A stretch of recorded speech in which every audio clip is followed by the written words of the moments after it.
அன்பு தமிழ் நெஞ்சங்களே வணக்கம். தமிழ் திரைப்படத்துறையில் முதன்மை நடிகர்களுள் ஒருவராக இருக்கும் தளபதி விஜய் சீனா, ஜப்பான், பிரான்ஸ் என உலகின் 5 கண்டங்களில் 80 நாடுகளில் அவரது படங்கள் வெளியாகி பெரும் சாதனை படைத்திருக்கிறது. இந்த மாபெரும் வெற்றிக்கு பின் தளபதி விஜயின் கடுமையான உழைப்பும் அர்ப்பணிப்பும் அமைந்திருக்கிறது என்றால் அது மிகையாகாது. அவருடைய சமீபத்திய படங்கள், செய்திகள் குறித்த தகவல்கள் அனைவரும் நீங்கள் அறிந்த ஒன்றுதான். ஆனால் அவரது சிறு வயதில் நடந்த, நடிக்க வந்தபோது கிடைத்த அனுபவங்கள் பலரும் தெரிந்திருக்க வாய்ப்பில்லை. அதனால் அவரது பிறந்த நாளில் அவருடைய கடந்த கால அனுபவங்களை தெரிந்து கொள்ளும் முயற்சியாக இந்த நிகழ்ச்சியை பெருமையுடன் வழங்குகின்றோம். வாங்க நிகழ்ச்சிக்கு போவோம்.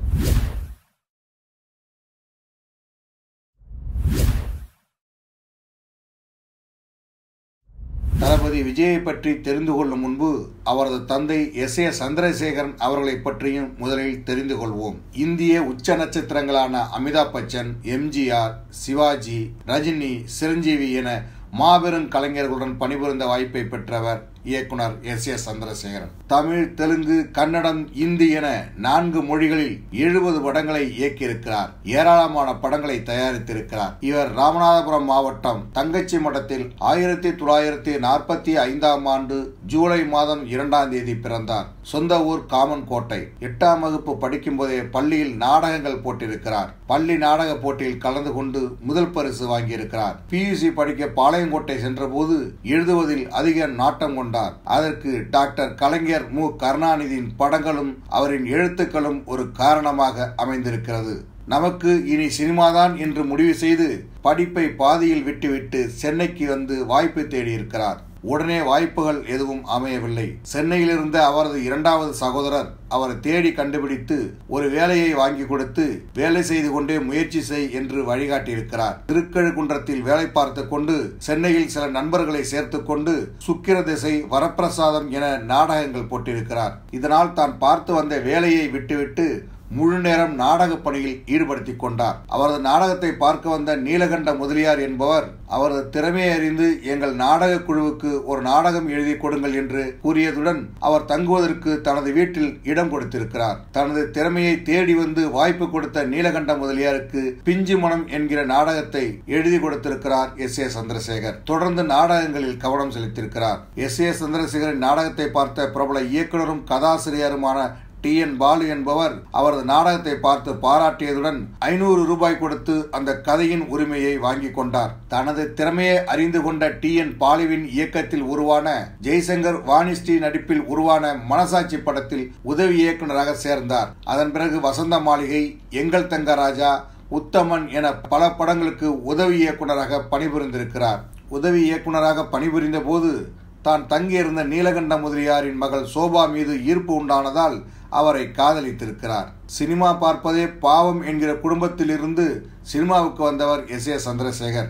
வீட்டின் எதிர்ப்பை மீறி சாதி மதங்களை கடந்து சோபாவை திருமணம் செய்து கொண்டார். அவரது புரட்சிகர சிந்தனைக்கு எதிராக அவரது தந்தை சேனாதிபதி பிள்ளை இருந்திருக்கிறார். பட்டாக்கத்தி பைரவன் படப்பிடிப்பு நடந்து கொண்டிருந்த போது நீங்கள் தான் எனது திருமணத்தை நடத்தி வைக்க வேண்டும் என்று நடிகர் திலகம் சிவாஜி கணேசன் அவர்களிடம் S.A. சந்திரசேகர் வேண்டுகோள் வைக்க திருமதி கமலா அம்மாள் தாலி எடுத்து கொடுக்க 1973ஆம் ஆண்டு ஏப்ரல் மாதம் 14ஆம் தேதி தர்ம பிரகாசில் திருமணம் நடைபெற்றது. கோடம்பாக்கம் வெள்ளாள தெருவில் வாடகைக்கு வீடு எடுத்து மனைவி சோபாவுடன் குடித்தனம் வந்தார் S.A. சந்திரசேகர். கர்நாடக இசை பயின்ற சோபா இசைஞானி இளையராஜாவின் இசைக்குழுவிலும், கங்கை அமரனின் இசைக்குழுவிலும், மற்ற சில இசைக்குழுவிலும் பாடுவதை வழக்கமாக வைத்திருந்தார். மேடை கச்சேரிகளில் பாடுவதற்கு முன்பு ஒத்திகை பார்ப்பார்கள். கருவில் இருக்கும் போதே அம்மாவின் பாட்டை கேட்டு வளர்ந்தவர் நம்ம தளபதி விஜய். டெலிவரிக்கு முதல் நாள் வரைக்கும் அவரது அம்மா மேடையில் பாடியிருக்கிறார். உதவி இயக்குநராக தந்தையும் பாடகியாக தாயும் உழைத்தாலும் வாடகைக்கும்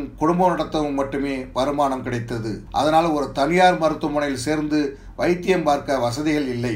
இடுப்பு வலி என்று அரசு மகப்பேறு மருத்துவமனைக்கு சென்றபோது 8 மாதத்தில் பிறந்த பிள்ளையானார் தளபதி விஜய். அவர் பிறந்ததுமே கண்ணாடி பெட்டியில் சிறை வைத்து விட்டார்களாம். அதுவும் 1 நாள் 2 நாள் அல்ல, 10 நாட்கள். அதன் பிறகுதான் குழந்தை விஜயை மற்றவர்கள் பார்க்கிற வாய்ப்பை பெற்றார்கள். 1974ஆம் ஆண்டு ஜூன் 22ஆம் தேதி விஜய் பிறந்தார். அவரது தாத்தா நீலகண்டன் பிறந்த நேரத்தை வைத்து கடக ராசி, பூசம் நட்சத்திரம் என்று எழுதிய இது பகவான் ராமச்சந்திர மூர்த்தியின் நட்சத்திரம் ராசி என்று கூறியதுடன் ராமர் ஒரு அவதாரம், வெற்றியின் நாயகன். அதனால் இவனுக்கு வெற்றியின் இன்னொரு சொல்லான விஜய் என்று பெயர் வைப்போம் என்று கூறி விஜய் என்று பெயர் வைத்திருக்கிறார். வீட்டில் கட்டிலோ தொட்டிலோ கிடையாது. தாயின் புடவையில் தொட்டில் கட்டி அதில் படுத்து வளர்ந்திருக்கிறார் தளபதி. ஒரு நாள் பால் இல்லாமல் அழுதிருக்கிறார் விஜய். 10 ரூபாய் இல்லாமல் பால் டப்பா வாங்க முடியவில்லையே என்று வேதனைப்பட்டு கலங்கிய விஜயின் தந்தை மகனின் கதறல் தாங்க முடியாமல் சைக்கிள் ஒன்றை எடுத்துக்கொண்டு ஒரு நடிகரை சந்தித்து 20 ரூபாய் கடன் கட்டிருக்கிறார். அவர் படப்பிடிப்பு நடக்கும் இடத்திற்கு வந்துவிடு என்று சொல்லிவிட்டு சென்று விட்டார். படப்பிடிப்பு தளத்திற்கு சைக்கிளில் ஓடி இருக்கிறார். காலையிலிருந்து மாலை வரை காத்திருந்தார். படப்பிடிப்பு முடிந்ததும் அந்த நடிகர் சொல்லாமல் கொள்ளாமல் காரில் ஏறி சென்று விட்டார். இருப்பினும் அவர் விடவில்லை. சைக்கிளை எடுத்துக்கொண்டு நம்பிக்கையுடன் அவரது வீட்டுக்கு மறுபடியும் சென்றிருக்கிறார். அங்கு சென்றும் பலன் இல்லை. ஏமாற்றம் துக்கமாக மாற இயலாமை அவரை பிடுங்கி தின்று இருக்கிறது.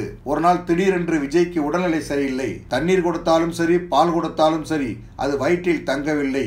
உடனே வெளியே வந்து விட்டதாம். மருத்துவமனைக்கு தூக்கி சென்றார்கள். குழந்தை ரொம்ப சீரியஸாக இருக்கிறான், பிழைக்க வைப்பது கஷ்டம் என்று மருத்துவர்கள் கூறி இருக்கிறார்கள். அவரது தாயார் ஓவென்று அலறிவிட்டார். எப்படியாவது என் மகனை காப்பாற்றுங்க என்று டாக்டரிடம் மன்றாடி இருக்கிறார் அவரது தந்தை S.A. சந்திரசேகர். ஆபத்தான நிலையில் விஜய் ICUவில் வைக்கப்பட்டுள்ள செய்தி அறிந்து தாயின் உறவினர்கள் கூடிவிட்டார்கள். ஒவ்வொருவரும் கவலையுடன் விசாரிப்பதும் ஆறுதல் சொல்வதுமாக இருந்துள்ளனர். மறுநாள் விஜய்க்கு லேசான உணர்வு வந்துள்ளது. அதை பார்த்து ஆச்சரியப்பட்ட மருத்துவர்கள் அவருக்கு சிகிச்சை அளித்துள்ளனர். பகல் முழுவதும் அழுது இரவெல்லாம் தூங்காமல் தோண்டு கிடந்த பெற்றோருக்கு அந்த செய்தி அறிந்த பிறகு உயிர் வந்துள்ளது. அந்த சம்பவத்திற்கு பிறகு விஜய் மீது அதிக கவனம் எடுத்துக்கொண்டு அதிக பாசம் காட்டியிருக்கிறார்கள். தளபதியின் அம்மா அடிக்கடி விரும்பி கேட்கும் பாடல் இருமலர்கள் படத்தில் இடம்பெற்ற மகாராஜா ஒரு மகாராணி என்கிற பாடல். அம்மா அடிக்கடி கேட்கும் அந்த பாடலை பற்றி ஏமா இந்த பாட்டையே கேட்கிற என்று தளபதி கேட்க, அதுக்கு அம்மா TMS கூட சேர்ந்து நான் பாடிய பாட்டுப்பா, சினிமாவில் பாடிய முதல் பாட்டு என்று கூறியிருக்கிறார். அம்மாவின் பாடல் என்பதால் அந்த பாடலை அமைதியாக கேட்டுக்கொண்டிருந்த தளபதி ஓடி பிடித்து விளையாட ஒரு தம்பி பாப்பா வேண்டும் என்கிற வரி வந்தபோது எனக்கு தம்பி பாப்பா எப்பம்மா வருவான் என்று கேட்க ஆரம்பித்திருக்கிறார். அம்மா சோபா ஒரு பொம்மையை எடுத்து விளையாட கொடுத்துவிட்டு அடுப்பறைக்கு செல்ல கால்களை உதைத்து கொண்டு தளபதி அழ, அப்போது வீட்டுக்குள் நுழைந்திருக்கிறார் அப்பா S.A. சந்திரசேகர். பொம்மையை தூக்கி வீசிவிட்டு அவரது அழுகை அதிகமாக சத்தம் அடுத்த வீடுகளுக்கு கேட்கிறது என்கிற ஆத்திரத்தில் ஒரு போடு போட்டிருக்கிறார் S.A. சந்திரசேகர். பிறகு எதுக்கு இப்படி அடம்பிடித்து அழுகிறான் என்று மனைவியிடம் கேட்க, அவனுக்கு இப்ப விளையாட தம்பி பாப்பா வேணுமாம், அதுவும் இன்னைக்கே வேணுமாம் என்று வெட்கத்துடன் அம்மா சிரித்து கொண்டே சொல்ல, அப்போதிருந்த கோபம் மறைந்து S.A. சந்திரசேகரும் சிரித்து விட்டாராம். பிறகு தளபதியை சமாதானம் செய்து பாப்பாவுக்கு கொஞ்ச நாள் ஆகும்பா என்று கூறியிருக்கிறார். அதற்கான அறிவிப்பு சில மாதங்களில் கிடைத்துவிட தாயின் வயிற்றை காட்டி உனக்கு விரைவில் தம்பி பாப்பா வந்து விடுவான் என்று கூறியிருக்கிறார். மாதங்கள் நகர நகர அம்மாவின் வயிற்றில் தலை வைத்து தம்பி உதைப்பதை உணர்ந்திருக்கிறார் தளபதி. ஒரு நாள் தனக்கு தம்பி பாப்பா பிறந்தால் அவனுக்கு வினோத் என்று பெயர் வைக்க வேண்டும் என்று சொல்லி இருக்கிறார் விஜய். இந்த பெயர் நன்றாக இருப்பதாக அவரது தந்தையும் தாயும் தெரிவித்திருக்கிறார்கள். அந்த பெயரை ஆசையுடன் வைத்ததுடன் சரி, ஆனால் அவன் 10வது மாதத்தில் தாயின் வயிற்றிலேயே இறந்து விட்டானாம். அந்த சம்பவங்களை மறக்க கோடம்பாக்கம் பகுதியிலிருந்து சாலிகிராமம் ஏரியாவிற்கு சென்று விட்டார்கள். விஜயின் 5வது வயதில் வீட்டின் அருகாமையில் உள்ள பாலலோக் பள்ளியில் சேர்த்துவிட முடிவு செய்தார்கள். அட்மிஷன் பாரம் எழுதும்போது எந்த மதத்தை சேர்ந்தவர் என்று எழுதுவது என அவர்கள் கேட்டபோது S.A. சந்திரசேகரும் சோபாவும் ஒருவரை ஒருவர் பார்த்து கொண்டார்கள். மதம் பற்றி எழுத வேண்டாமே என்று முதலில் பேசியிருக்கிறார் அவரது தந்தை S.A. சந்திரசேகர். அதன் பிறகு அவரது தாயார் இருக்கட்டும் எழுதுங்க என்று கூற தந்தை வழியில் செல்வது என்று முடிவாகி ஜோசப் விஜய் என்று எழுதச் சொல்லியிருக்கிறார் S.A. சந்திரசேகர். அப்பா படவேளைகளுக்கும் அம்மா கச்சேரிக்கும் அடிக்கடி வெளியில் செல்வதால் தாத்தா நீலகண்டன், பாட்டி லலிதா இருவரின் அரவணைப்பில் வளர்ந்தார் விஜய். ஆரம்பத்தில் தமிழ்நாட்டுக்குள் மட்டும் மேடை கச்சேரிகளில் பாடிக்கொண்டிருந்த அவரது தாயார் சோபாவுக்கு வெளிநாட்டு கச்சேரிக்கு செல்லும் வாய்ப்பு முதலாக வந்தது. K. பாலச்சந்தர், கமலஹாசன், ஜெமினி கணேசன் என பல பேருடன் சிங்கப்பூர், மலேசியாவுக்கு கலைப்பயணம் செல்கிற வாய்ப்பு அது. அம்மாவுக்கு துணையாக அப்பாவும் செல்கிறார். விமான நிலையம் வரை சென்று பெற்றோரை அனுப்பி டாட்டா காட்டிவிட்டு தாத்தாவுடன் வீடு திரும்பிய விஜய் இரவெல்லாம் தூங்காமல் அழுதிருக்கிறார். அப்பாவும் அம்மாவும் 20 நாள் கழித்துதான் வருவார்கள் என்கிற பிரிவும், பள்ளிக்கு முதல் நாள் அனுப்பி வைக்க அவர்கள் வரமாட்டார்கள் என்கிற வேதனையும் அவரை அழ வைத்திருக்கிறது. மறுநாள் பள்ளிக்கு அழைத்துச் செல்ல தாத்தா நீலகண்டன் தயாராக இருந்தார். இருப்பினும் விஜய்க்கு அப்பா அம்மா வராமல் போக இஷ்டமில்லை. முதல் நாள் ஸ்கூலுக்கு விஜய் போனாரா? ஸ்கூலில் அவருடைய நடவடிக்கைகள் எப்படி இருந்தது? சினிமாவில் நடிக்க காரணமாக அமைந்த சம்பவங்கள் என்ன? இது போன்ற பல சம்பவங்களின் தொகுப்பை அடுத்தடுத்த பகுதிகளில் தெரிந்து கொள்வோம். இந்த வீடியோ தொகுப்பில் தளபதி அவர்களை பற்றி எனக்கு தெரிந்த தகவல்களை உங்களுடன் பகிர்ந்து வருகிறேன். தொடர்ந்து உங்களுடைய ஆதரவுக்கும் அன்புக்கும் நன்றி. இந்த காணொளி பற்றி உங்களுடைய கருத்துக்கள் வரவேற்கப்படுகின்றன. இந்த காணொளி உங்களுக்கு பிடித்திருந்தால் உங்கள் நண்பர்களுக்கு கண்டிப்பாக பகிருமாறு கேட்டுக்கொள்கிறேன். எல்லோரும் தமிழ் வலைக்காட்சியுடன் இணைந்திருங்கள். சப்ஸ்கிரைப் பண்ணாத தோழ தோழிகள் சப்ஸ்கிரைப் பண்ணுங்க. கலை இலக்கியம் யாவும் மக்களுக்கே.